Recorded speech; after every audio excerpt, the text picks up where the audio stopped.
the home of the Celtics here in Boston, as 2K Sports brings you today's action live. We've got a chance now for our starting lineups from point guard to center. This game should be a good one. Hey guys, what are we going to be looking for in this one from Green?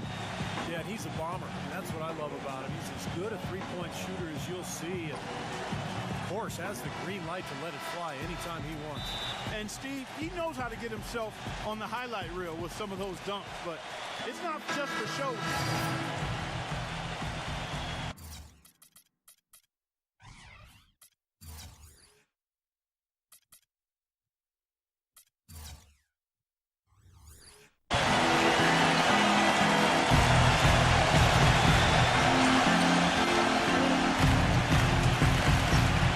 And let's get this update now from Doris Burke, who's across the way on the sideline. I briefly spoke with Tyrone Corbett. The frustration was evident in his voice when I asked him about the way their season had been developing. He told me, we've been learning the hard way that anything less than a 100% effort is not going to get it done. I want to see my guys a lot hungrier than they have been. That would certainly help, gentlemen. Thank you, Doris. Well, really a promising young roster for the Utah Jazz team, guys. A lot of blue-chip talent there. I think in a couple of years, this team has a chance to be one of the best in the West. That's good. I don't know how they're going to keep this pace up. Both teams on fire here early. And playing the game on rollerblades, too. Beadrinch, a screen. Now, here's Burke. Not a lot of room. And that'll be Utah as it goes out of bounds. Jazz retain possession. And you got to give this Utah front office a lot of credit. You're right, Clark. They've only missed the playoffs 5 times in the last 30 seasons. Steve, that is a remarkable run. What I like about Utah, too, Kevin, is that they seem to stay ahead of the curve. They make moves while they still have leverage. Wheeling Carlos Boozer, Phil Lincoln, Darren Williams. So they've done a good job of getting value, getting assets, and continuing to look ahead. Lucas kicks to Hayward. Back to Lucas. Olynyk with the steal. Off they go on a 3-on-1 break. I'd say that pass break went according to plan. It sure did. A good job getting it started and a better job finishing it off. Lucas with it. He's picked up by Rondo. Williams, a screen on Rondo. Hayward kicks to Lucas. Outside Williams. Cantor. Another miss by Utah. Rondo off the pick from Martin. Rondo dishes to Olynyk. And stolen by Lucas. And here's Hayward. Outside Williams. Here's Lucas. Plenty of offense in this closely contested first quarter of play. Welcome back, folks. We have a close game here at the start of the second quarter of play. What do you guys think about the Celtics here in this one? And they're really keying in on getting as many good shots inside the lane as possible. And the third quarter now beginning. Both sides looking to pull.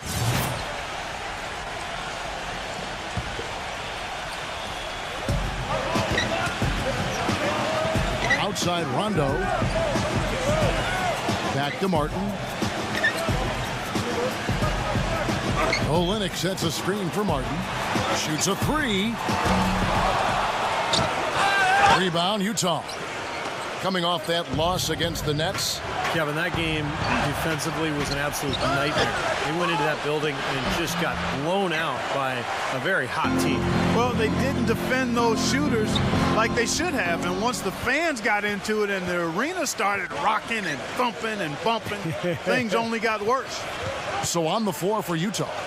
Pairing up in the backcourt, Trey Burke and Alec Burks. Beadrinch out there with Marvin Williams. And it's Rush in at the 3 slot. Clock at 6. Here's Burke. An amazing finish with a hand right in his face. Burke's got 14 points for the game. Trey Burke, the National College Player of the Year at Michigan last season. He led the Wolverines in points, assists, steals, and blocks even. And, of course, led them all the way to the NCAA championship game. He's basically a winner. That's what he is. Martin goes in. Soft touch on the glass. He's got 8. You got to put bodies on the glass right there. They just are not getting it done on the board. Yeah, they've got to do a much better job of going harder than that to the glass. Biedrinch's shot is off. And Burke declaring for the draft, Clark, after his sophomore season in Michigan. Yeah, he was driven to be an outstanding player coming out of high school. A little under the radar as a high school player, but had a laser focus on developing and maximizing his ability. Spent 5 to 6 hours a day in the gym over the summers, and you've seen the fruit of that work. A different look for Utah. Ennis Cantor's checked in for Biedrich. Favors comes in for Marvin Williams. And it's Jefferson in for Alec Burks. And Doris Burke has something for us. Hey, Doris. Gentlemen, a talented young front court duo for the Jazz in Derek Favors and Ennis Cantor. This summer, they worked out with Jazz legend Karl Malone, one of the all-time great power forwards in NBA history. Whether it was positioning and a technical trick or just the mental aspects of taking on a star role, guys, you couldn't ask for a better teacher. No question he can help. Thanks, Doris. Cantor kicks to Jefferson. Nice ball movement by Utah. Now the pass to Favors. And with that one, the lead is trimmed to single digits. Favors has got 8 points. Bradley passes to Lee. He feeds it to Humphries. Back to Lee.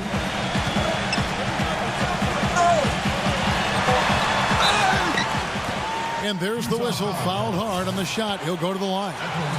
Nice work to get inside and draw the foul. Yeah, it's obvious. The defense. We've got 1:08 left in the fourth quarter. Inside it's Sullinger and Humphries. Smooth out there with Rajon Rondo. And it's Green in at the small forward position. That's the Boston 5. Here's Cantor. And Utah again with the bucket. 55 seconds left to play in the final quarter. Humphries with a screen on Jefferson. Off the pick. Martin. An easy layup after coming off the pick. And the Celtics lead by 9. And tack on a few more points to the lead. Why not? I suppose this is an emphatic showing for this club. And, Steve, they did it in style. A beat down the entire way. Cantor kicks to Burks. Really left alone that time. Well, I like the way he orchestrated in tight that time, fellas. Clark, they're in good position here to ride it out. Yeah, they certainly are. I mean, if they just play smart right here, Kevin, this game's pretty much over. And Smooth is going to pick up the 5. That's his first foul of the game, and the bonus will go to the free throw line. So the first one drops, and that trims the lead to 6. Burke, he's checked in for Jeremy Evans. Both shots good from the stripe. And out of bounds as the Jazz gain possession. I think he was surprised to see the pass coming his way, and he reacted a little late.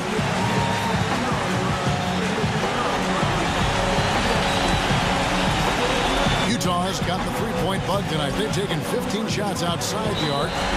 6 of 15.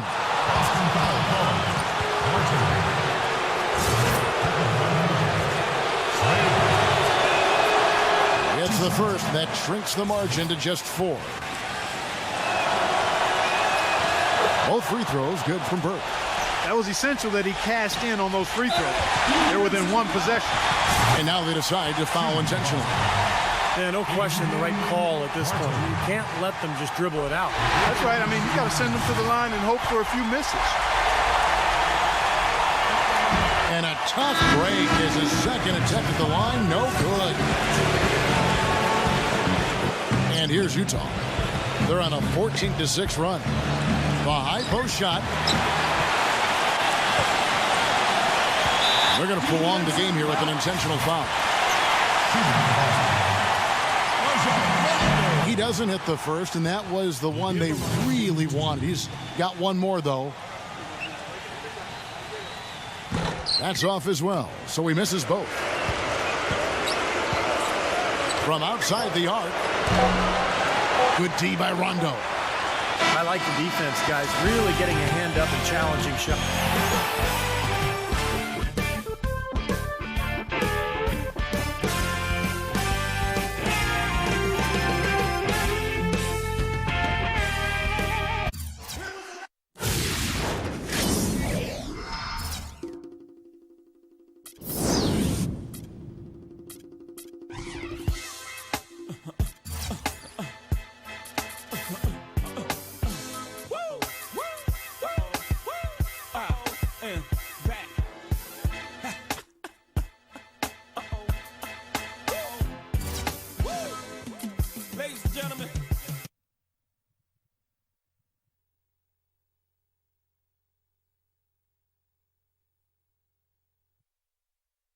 Congrats on getting a win in a really close game. How much does a game like that change the way you play in the closing moments, knowing that the outcome is hanging in the balance?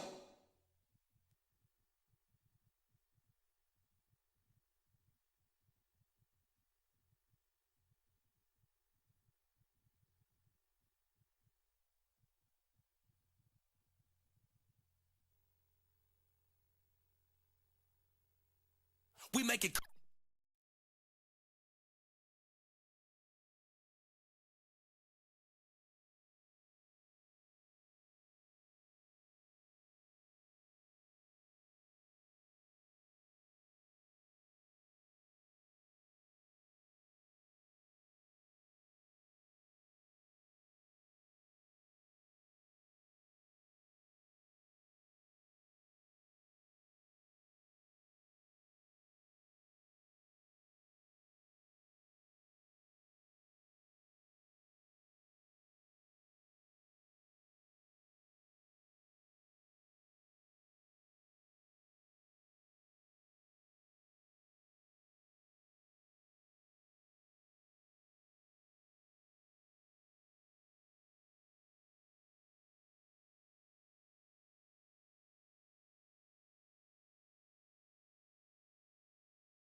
It's Friday night, and live on 2K Sports, we're going to bring you the NBA and all its excitement.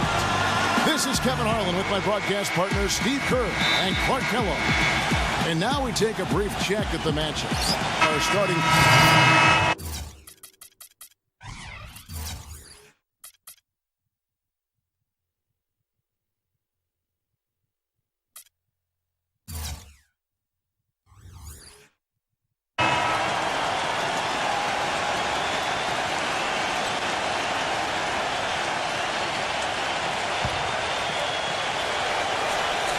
Doris Burke has an update for us. Doris? Thank you, Kevin. The Magic head coach and I had a chance to talk just for a bit. Yes, Kevin, when we talked about this game, he said his concern was how to handle Rajon Rondo. He said, quote, Rondo has no problem getting to the middle of defenses and finding open teammates. We have to make him become more of a jump shooter. Let's see if they can do just that. And thank you, Doris. Boston making a switch here. Green's checked in. You know, it's always strange to see how a team will react when they lose one of their biggest stars. Last season, Celtics were thought to be dead in the water when Rondo tore his ACL, but they actually rallied and went on a winning streak after the injury. Just 5 to shoot. Harris kicks to Nelson. Orlando gets it back. And it's Maxiel, no good. Hey, the defense was right there, just waiting, doing a nice job of anticipating that play. Steve, every team needs tough interior defense to be successful. The Celtics working the ball around now. Pass with a screen for Martin. Shoots off a screen. Nicholson grabs the board. Well, Clark, as you said with Rondo and the Celtics, they would go on to win the next 7 right after his injury. And overall, Steve played better than expected the rest of the way.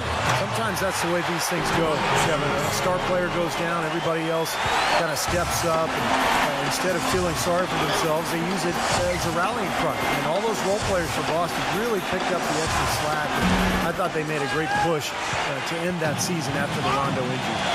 So far on the glass, it hasn't even been close. Yeah, they're taking it to him. I mean, just getting physical. Like, it feels like they've got every rebound. The offense just getting right to the rim, but at least they saved the layup with the foul. That's old school basketball rules. I mean, at the end of the day, no easy layup. Earn it from the line. So after making the first, he goes 1 for 2. He did the important part at the line there, the heavy lifting, if you will. Made this a 2-possession game. Martin, the pass to Green. Back to Martin. Beyond the arc. Gets it to go.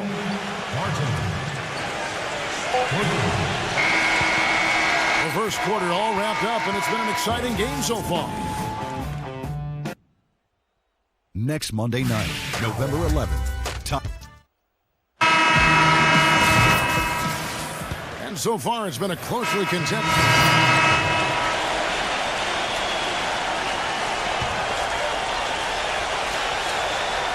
Celtics trail by 7. Well, you look at Smooth. Not sure if you guys noticed on the way in, Nike already put him up center stage in a billboard. Well, the Make It Count ad campaign seems to have him at the center of it. He certainly made it count in the NBA so far. Yeah, well, he's earned this endorsement, that's for sure. I mean, Nike is getting their money's worth from this guy. He's big time. Oladipo and Harkless at the 2 and the 3. Jason Maxiel is out there with Tobias Harris.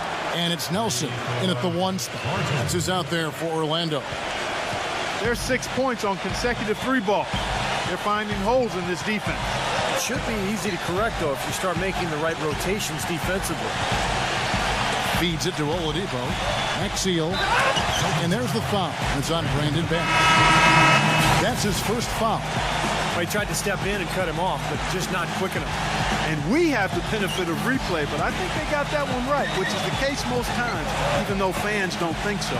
Jarrett Sullinger's checked in for Courtney Lee. It really was a very strong season, guys, for Jameer Nelson as he bounced back in a big way. You know, he got his scoring up and was acting as a playmaker at a much higher level than what we were accustomed to seeing from him. Clark, you just mentioned the uptick in assists for Jameer Nelson. He's the Magic's franchise record holder in assists with over 3,000. You know, I would have guessed that Scott Skiles had more than that. Me too. Skiles had so many back in the day, but it just shows you the consistency and the production that Nelson has given that team over almost a decade now. Boy, they keep hammering away at him inside, forcing that ball into the paint. Smash mouth basketball. Yeah, and it's a strategy that has served them well in this opening half, Clark. The dish to Harris. Back to Nelson. Kicks to Harris. Nelson outside. And there's the shot clock violation. Couldn't get the shot off in time. Well, let's take a look at where Orlando ended up, Kevin, rank-wise in the league last year. 10th in assists, 11th in fewest turnovers per game. And they were in the top half of the league in team rebounding as well. I think that speaks to the fact that this team aggressively goes after the basketball at every position. And I think really the key to their success, Clark, is what you talked about with the assists, because they're a top 10 team in the league thanks to a lot of unselfish play. They really like to move the ball, and when they found their offensive groove and passed the ball well, they were tough to beat. And Doris Burke has a report for us from the sideline. Well, guys, the huge trade that really overshadowed this year's draft, the blockbuster deal between the Boston Celtics and the Brooklyn Nets. The Celtics sending out the veteran trio of Jason Terry, Kevin Garnett, and Paul Pierce, and in return receiving 3 future first-round picks, the right to swap picks in 2017. For the Celtics, a tough but realistic decision to begin the rebuild process. For the Nets, an all-in attempt to win a title. Now, presented by Sprint. This is 2K. The Sprint Halftime Report, presented by Sprint. And it's been a back-and-forth game so far with no ground given through the first. Third quarter starting here now.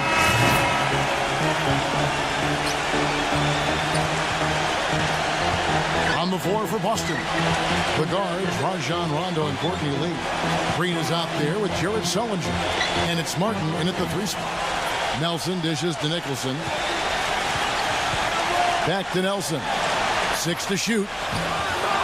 Kept alive Orlando. Maxeel. The shot is off. The Orlando Magic come into this one after the win against the Clippers. And with the type of defense they played that day, they were able to cause a lot of mistakes, Clark. And you know exactly what that means. I mean, causing a lot of mistakes means cashing in on those turnovers. 3-pointer, Martin, and the shot is good. Martin's got 9 points. Gotta love the use of the bounce pass there. Perfect feed. Boy, it was a tough year for the Magic last season. They found no salvation here in Orlando either. They were dreadful at home and had the fewest home court wins of any team in the league.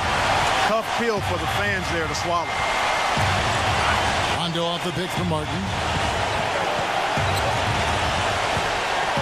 Rondo against Nelson. Outside for Martin. Releases. The shot no good, a bit short.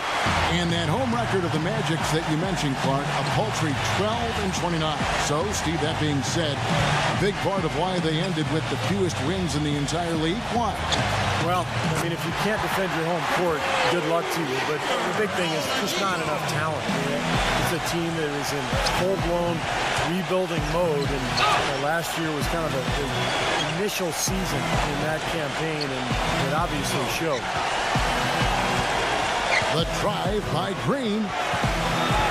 Outside for Martin. Hits the jumper in space. Martin's got 11.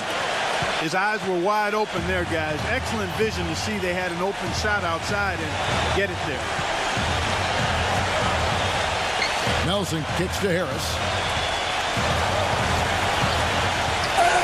Harris, right side. Here's Nicholson, and good work on the boards. They pick up the second chance points. Nicholson's got 4 points this quarter. 36 seconds left in the third quarter of the game. Definitely a 2-for-1 situation here, guys. Yeah, the wise move would be to find themselves a quick shot right away. And that one's good. And that's now 17 points for Jeff Green. Nelson outside. Nelson off the pick from Maxeel. Green with the block. And pushing it up, here's Boston. It's hauled in by the Magic. First chance of the season for them to go up against this Celtics team. Well, these are a pair of conference rivals that are going to be very familiar with each other by the end of the season. This is just the first of 4 games they'll see each other. And that's it. Monday, November 11th. Aaron of Oh, well.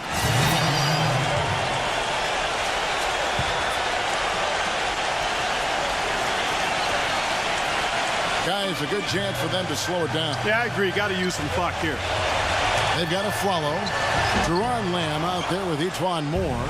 Then there's Glenn Davis. And it's Harris in at the 4. That's who's out there for Orlando. There's a 4-second difference from the shot clock to the game clock. Davis with a screen on Brooks. Lamb passes to Moore. And stolen by Wallace. And I think this is going to be too much to overcome, Clark. What do you think? All the sand in the hourglass is gone, and I agree with you. Moore outside. Back to Harris. And Smooth is going to pick up the foul. That's his first foul of the game, and the bonus will go to the free throw line. That's good from Moore. And Orlando making a change here. And so Moore nails both of them. Here's Crawford. And the miss. And so it's Orlando taking the...